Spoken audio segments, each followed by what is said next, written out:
Olá pessoal, amigos do Facebook, estamos agora seguindo em direção à Esplanada das Mesquitas, onde tem lá o Domo da Rocha, a Mesquita de Al-Aqsa. Enquanto isso eu mostro para vocês aqui, ó, o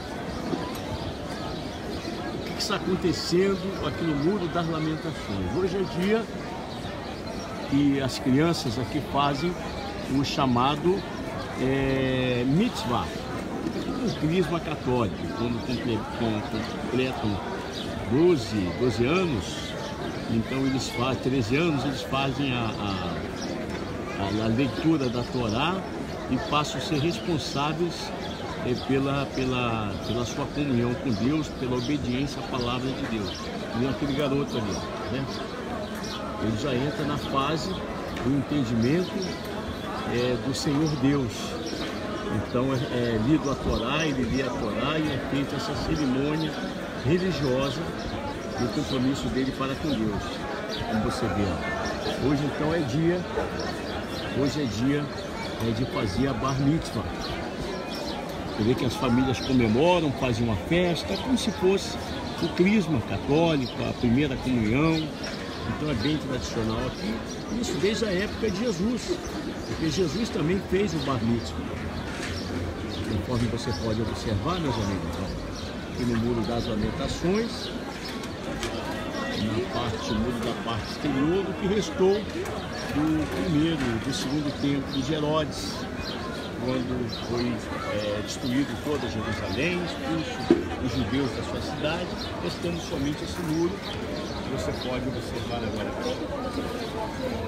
O nosso grupo está aqui bem animado, já aguardando um momento para poder entrar. Olha só. O outro também está adorando a Deus. É porque vem da Bíblia, dessa forma. Vamos, gente. Vamos, gente. Yalla. Yalla.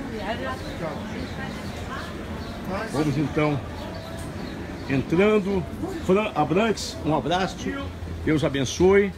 Estamos chegando aqui ao Monte do Templo.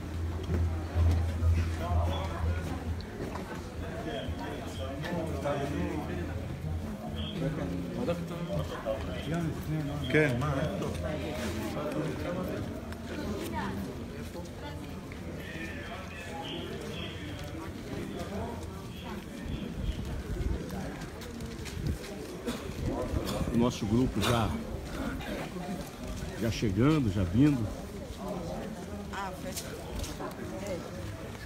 Tem fechamento aí? Conforme você vê ali, vamos nos aproximar Você tem alguma coisa, um pouco mais.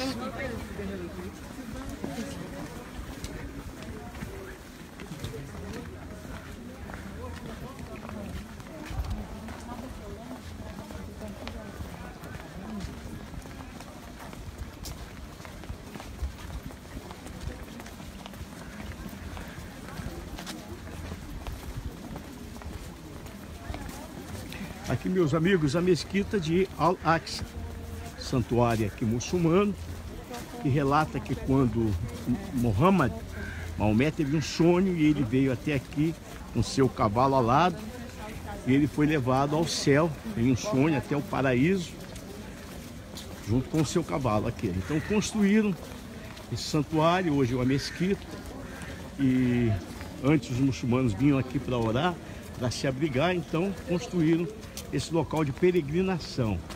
No momento isso aqui fica lotado. A quinta-feira é o dia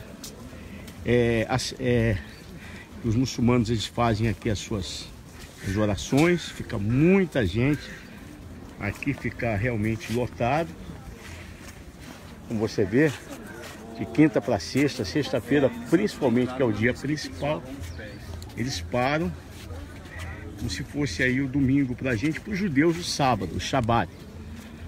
Então eles conservam então o sábado, a sexta-feira, os muçulmanos, e os judeus o sábado e nós, os cristãos, domingo.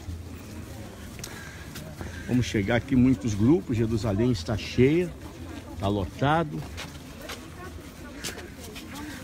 O pessoal se reúne aqui. E aqui tem tipo como se fosse cada um pedaço, uma igreja, um exemplo, uma evangélica, uma católica, não? Não, deixa eu ver. Vamos ficar na sombra, gente? Porque não estão caminhando hoje para baixo. Pessoal, nós estamos na esplanada das mesquitas. Eu não posso tirar nenhum mapa, nem nenhuma foto e mostrar para vocês. Toda essa esplanada aqui, onde vocês veem o Domo da Rocha, preciso de uma auxiliadora. Vem cá, querida, fica aqui na minha frente, vou te usar aqui para explicar para o pessoal, tá? Nós estamos, gente, no que é o antigo Monte Moriá. Ontem nós estivemos do lado de lá, do lado leste, vimos aqui esse Domo da Rocha. O que havia aí onde está esse Domo da Rocha? O que havia aí há 2.000 anos atrás, há quase 3.800 anos atrás, era o Monte Moriá, onde Abraão faz o sacrifício com Isaac.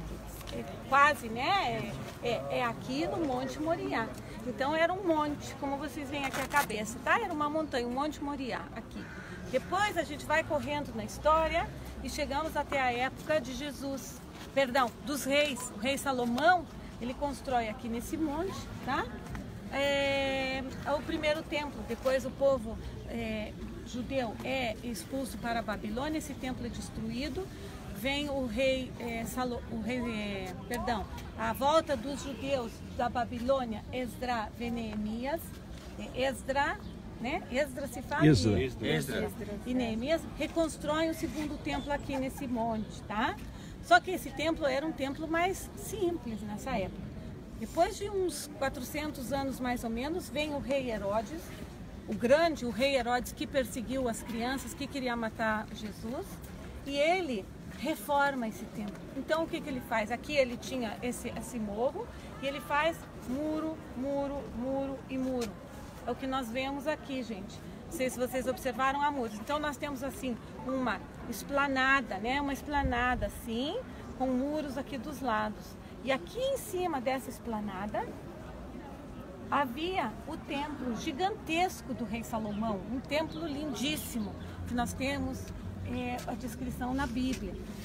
Dentro desse templo que havia o Espírito de Deus, o próprio Espírito de Deus havia dentro desse templo, porque aí dentro estava a Arca da Aliança que Deus fez, e dentro da Arca da Aliança os 10 mandamentos, que são as palavras de Deus. E também a gente tem referência bíblica que era o próprio Espírito de Deus estava aí dentro, o poder de Deus estava aí dentro. E o povo judeu vinha, subia, porque a cidade do rei Davi, se nós olharmos, vem cá assim, por favor, muito obrigada. Se nós olharmos a geografia, aqui está o monte, a cidade dos jebuseus está aqui.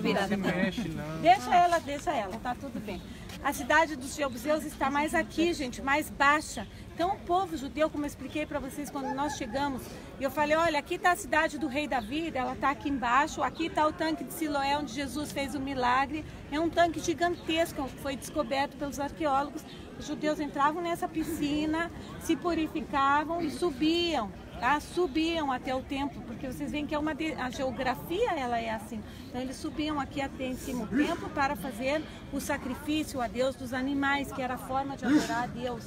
O animal tinha que ser perfeito, tinha que ser um macho, primogênito. E depois que o templo é destruído, que passa a ser desenvolvida a religião da forma que é hoje dos judeus de rezar, né? Orar a Deus.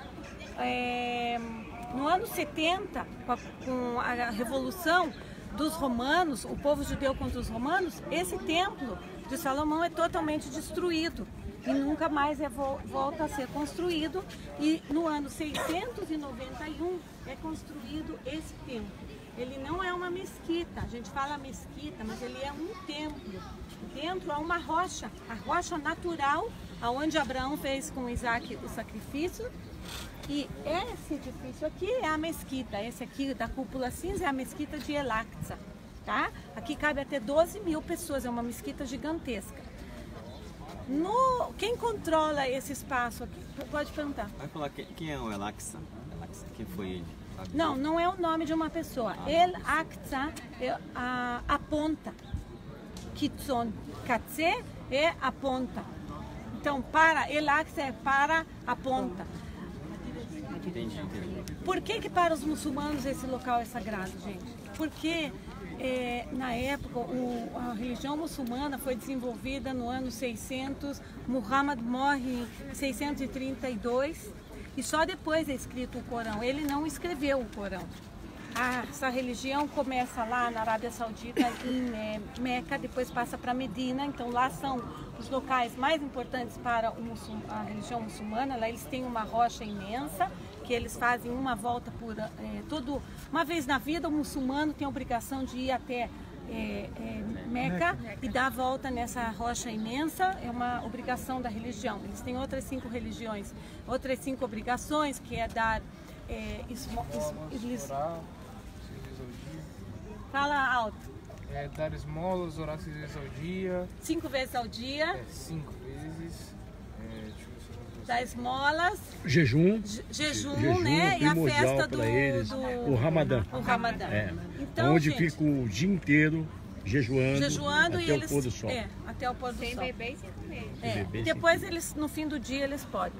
Pessoal, então por que aqui é sagrado se essa religião foi criada na Arábia Saudita? O que eles têm a ver com Jerusalém? Né?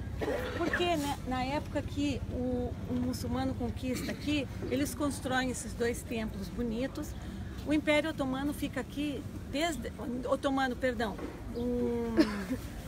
os muçulmanos, a religião árabe muçulmana, porque mudou de um imperador para outro, de um sultão para outro, de um povo para outro. Tiveram os mamelucos, depois os fátimes, vários. Mas, digamos, sempre foi muçulmano aqui, desde o século VII, quando eles conquistam aqui, até 1917. O Império Otomano também eram muçulmanos. Então, essa construção ficou conservada. E por que ela é importante para o povo muçulmano? Porque na sua crença, na sua tradição, eles creem que o profeta Muhammad, ele subiu num burro com asas, que se chamava El Burak, lá em Meca, e ele veio voando até aqui, El Kitson, ele foi até a ponta. Então aqui é a ponta, El Katse, El Aqsa. E aqui, daqui, de toda essa região, eles não dizem que foi daqui, foi de toda essa parte aqui em cima. Ele subiu naquela rocha que está lá dentro e daí subiu aos céus e recebeu as 5 orações, falou com Deus, com o anjo, e recebeu as 5 orações do Islã. Por isso, esse local é sagrado para eles. Eles também creem que o Messias deles vai vir de lá do Oriente, como os judeus, e vai chegar, vai atravessar e vai salvar as pessoas, né? No dia do juízo final, os bons se salvarão e os maus se cairão aí no vale de Cedron e morrerão. Então, para eles também é sagrado. Para os judeus, vocês sabem, porque aqui era o local onde estava o templo dos judeus e o Espírito de Deus. E para nós os cristãos, porque Jesus veio ensinar nesse templo, no templo que havia, né? Não nesse. Jesus veio aqui, ele ensinou aqui, ele derrubou as bancas, ele foi apresentado ao templo quando ele tinha 8 dias, depois ele veio com 12 anos, lembram, né? Tem a menção também, e depois ele veio outras vezes nas festas, ele subia a Jerusalém como todo judeu. Os judeus vinham para cá, para Jerusalém, gente. Se conta, o historiador Iosefos Flávios, que ele conta a história dessa época, ele diz que vinha mais de 1 milhão de pessoas aqui para Jerusalém, que ficavam hospedadas nas casas dos outros judeus e vinham aqui ao templo sacrificar, e vinham pessoas do mundo todo. Então vocês imaginem quanto dinheiro corria aqui no templo, sacrifício, as pessoas vinham, tinham que comprar o animalzinho, a pomba ou a cabra, para sacrificar, e era muito dinheiro que entrava aqui no templo, na mão dos sacerdotes, né? A comissão, a venda, o comércio, e contra também essa exploração é que Jesus muitas vezes pregou contra. Então nós vamos... Tem perguntas, pessoal? Simone, sim. Ali no Muro das Lamentações, tem algum motivo para os judeus ficarem se curvando toda hora e lendo a Bíblia? Porque está escrito na Bíblia que você vai orar, vai rezar a Deus de corpo, alma e espírito. Então, de corpo, de alma e espírito. Você entra naquela... Como as pessoas, nós também oramos a Deus, a gente sente um pouco de... né? Como Salmo se fosse está se escrito. ajoelhar, se curvar. No Salmo está escrito: bendiz a minha alma, ao Senhor, e tudo que há em mim bendiga o seu santo nome. Então eles fazem a carne mesmo, né? Até às vezes até contra a vontade, mas bendiz minha alma, ao Senhor, e tudo que há em mim. A gente faz inconscientemente, porque você está orando a Deus, você não está fazendo assim. Quero a minha vida oferecer. Pode ser ajoelho. Mexe a mão. Mexe a mão, anda para cá. Ficar estático. É aqui. Aqui mesmo que Jesus expulsou o comércio e falou: não fazem comércio da casa de meu pai. Foi aqui. É aqui que Jesus fala: não façam comércio da casa de meu pai. Né? Jesus fala. O espaço do templo.